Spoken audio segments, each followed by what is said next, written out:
और झारखंड में इन दिनों बीजेपी कार्य समिति की बैठक देवघर में चल रही थी। बैठक दोपहर में खत्म हो गई। कई सारे बैठक में निर्णय हुए, लेकिन उससे भी बड़ी बात यह रही कि बाबूलाल मरांडी का बहुप्रतीक्षित फैसला जो आना था, उनके दल बदल मामले को लेकर उन्होंने हाईकोर्ट में याचिका दायर की थी।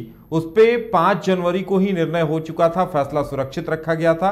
अब फैसला बता दिया गया है, उनकी याचिका को खारिज कर दिया गया है। हाई कोर्ट की तरफ से कहा गया है कि चूंकि मामला विधानसभा न्यायाधिकरण में चल रहा है, इसलिए विधानसभा न्यायाधिकरण जो भी फैसला देगी उसकी तब तक हाई कोर्ट उसमें किसी तरह का कोई हस्तक्षेप नहीं करेगा। ज्यादा जानकारी के लिए इस वक्त हमारे साथ हमारे संवाददाता मदन जुड़े हुए हैं, सीधे चलेंगे उनके पास।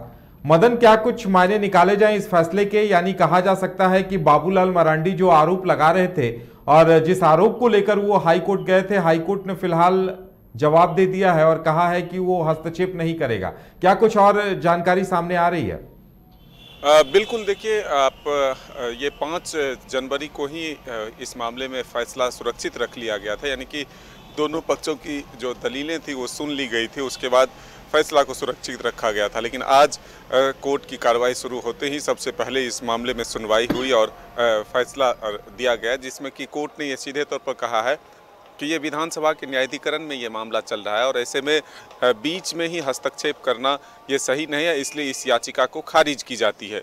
दरअसल मामला ये है कि बाबूलाल मरांडी इस मामले को लेकर इसलिए पहुंचे थे कि उनका आरोप था कि विधानसभा के न्यायाधिकरण में जो मामले सुनवाई हो रहे हैं वो प्रक्रिया सही नहीं है और जो गवाही होने थे वो नहीं हुए, इसलिए उसको चुनौती दी गई थी। उस याचिका के माध्यम से कोर्ट को हस्तक्षेप करने के लिए कहा गया था, एक अपील की गई थी। लेकिन कोर्ट ने सीधे तौर पर, जो आज के फैसला के माध्यम से आप अगर देखें तो कोर्ट ने सीधे तौर पर इनकार किया कि ये विधानसभा के न्यायाधिकरण में अगर ये मामले चल रहे हैं तो इसमें बीच में हस्तक्षेप नहीं किया जा सकता। इसको हम एक झटका जरूर कह सकते हैं बाबूलाल मरांडी के लिए। और ये भी माना जा रहा था कि विधानसभा के न्यायाधिकरण में भी फैसला को सुरक्षित रखा गया था, तो विधानसभा का न्यायाधिकरण भी कोर्ट की तरफ निगाहें जरूर लगाई बैठी हुई थी कि आखिर कोर्ट का क्या रुख होता है, उसके हिसाब से आगे वो विधानसभा के न्यायाधिकरण का भी कार्रवाई हो सकता है।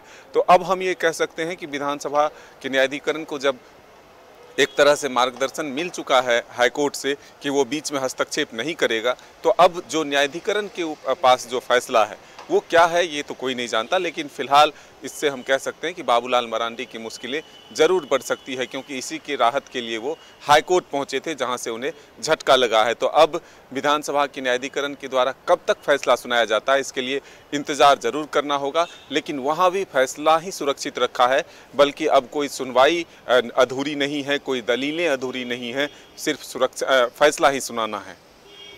बिल्कुल मदन, यानी अब विधानसभा न्यायाधिकरण इस पे सुनवाई करेगी। लगता है कि जल्द ही वहां भी सुनवाई होने वाली है इस पर। देखिए, अब सिर्फ फैसला सुनाना है विधानसभा के न्यायाधिकरण को, वहां भी फैसला सुरक्षित रखा गया। तो ये विधानसभा के न्यायाधिकरण पर निर्भर करता है कि वो कब तक फैसला सुनाती है। क्या वो चाहे तो कोई और भी लंबा वक्त भी ले सकती है, लेकिन इसमें कोई समय सीमा निर्धारित नहीं होता कि वो इतने दिनों के भीतर ही उनको फैसला सुनाना है। चलिए मदन, हमारे साथ जुड़ने के लिए और तमाम जानकारी देने के लिए आपका बहुत बहुत धन्यवाद। तो अब हर किसी की नजरें इस बात पर टिकी होंगी कि विधानसभा न्यायाधिकरण क्या फैसला लेती है। अभी चूंकि 2 साल सरकार के बचे हुए हैं और बाबूलाल मरांडी को नेता प्रतिपक्ष का दर्जा मिल पाता है या नहीं, ये भी देखने वाली बात होगी।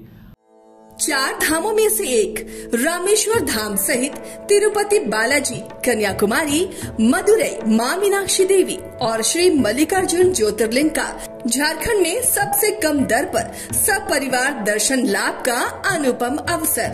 संपर्क करें माँ कामाख्या धार्मिक रेल यात्रा, केसरी नर्सिंग होम, टहला तल्ला, पिस्का मोड़, रांची। वेलकम टू चाचा मामा दंगल।